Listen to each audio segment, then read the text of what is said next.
Solījos pastāstīt par naudas podziņu. Naudas podziņš ir pēc būtības tāds ilgspējējošs talismans, kura uzdevums ir magnetizēt labklājības plūsmu tavā dzīvē. Tavā un tavu mājinieku, jo šo te naudas podziņu var veidot visa ģimene kopā, un tas pat ir labi, ja uz kopējās enerģijas to dara.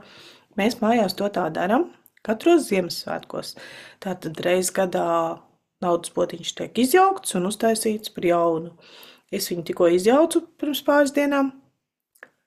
Taisīšu jaunu 22. decembrī uz Salgriežiem. Vēl neesmu visas sastāvdaļas savākus, tāpēc nevaru tev parādīt, bet varu izstāstīt teoriju. Tātad katru reizi, kad tev ienāk kaut kāda naudiņa, piemēram, alga tur vai honorāri vai kāds kādu sanu parādu atdod, vienalga ienāk naudiņa, 1 eiro no tās naudiņas lieku naudas podziņā, saka podziņu vāri.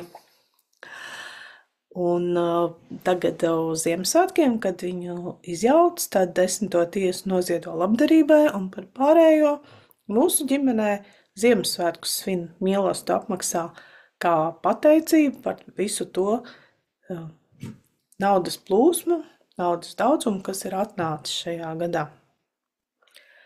Jā, un kas tad tur tajā naudas podziņā ietilpst? Manā gadījumā es varu pastāstīt par savējo, jo vispār šo te tehniku ir ļoti daudz. Tad tur ir jābūt vienai sastāvdaļai tādai, kas ir labklājību, no daudzām mazām sastāvdaļām simbolizē labklājību, kā piemēram rīsu graudi vai vienkārši graudi. Tāda otra daļa ir kaut kas smaržīgs, jo pastāv tāds nerakstīts ticējums, ka šai tai veiksmes enerģijai patīk labs aromāts. Tātad es lietoju kafiju, kafijas pupiņas, bet var lietot, ja tev kaut kas cits labāk patīk to, var izmantot augus, kam piedēvē arī šo te pārticības funkciju. Tas ir baziliks, tās ir lauru lapas, tās ir piparmētras, bet arī krustnagliņas, arī kanēlis. Bet, ja tev patīk labāk kaut kas cits, tu vari izmantot to. Galvenais, lai tam iedod uzdevumu, ka šis tagad ir naudas magnētiņš. Vēl naudas podziņā būs vajadzīga 5 eiro banknote un kristāli. Un kristāli, kas tiek asociēti ar pārticību, ir tīģerats un ir citrīns. Man kristāla gabaliņi kā tādi tur nestāv, bet man ir krēlītes. Man ir gan tīģerats krēlītes, gan citrīna krēlītes, un tad es viņas arī naudas podziņā turu. Papildus tur var būt vēl arī kāda rūna vai zīme. Ja mēs ņemam savējās latviešu zīmes, tad tas būs visticamāk vārtiņš vai jumītis. Un vēl tur varētu būt arī kaut kādas tieši tev ar tavu ienākumu gūšanas veidu asociētas lietas.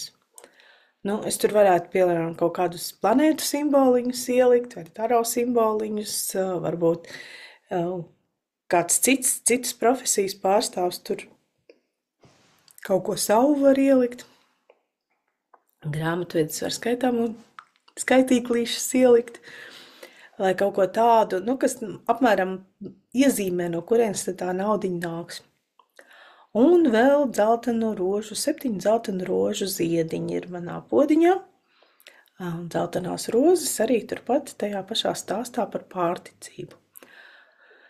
Vēl ir vajadzīgas 4 zaļas sveces, lai aktivizētu šo te visu pasākumu. Tātad, kas ir podziņš? Podziņš var būt jebkas. Man tas ir tāds liels, tā kā liela konjaka glāze, apmēram izskatās tāds pokals uz kājiņas, bet tas nebūtu nav obligāti, tas var būt arī kaut kas cits. Bet kaut kā labāk laikam ir, ja tas ir caurspīdīgs, ja tas ir stikla, ja var šīs kārtas, šo slāņus, kas tur iekšā redzēt, un atgādināt sev zemapziņas līmenī, visu laiku atgādināt, ka tev ir naudas podziņš, kas tev vāra naudu. Bet Kādā veidā viņu aktivizēt, es tev pastāstīšu, tad, kad es būšu salasījusi visas sastāvdaļas, un tad es varēšu arī šo rituālu tavā acu priekšā paveikt. Tas nebūs šodien.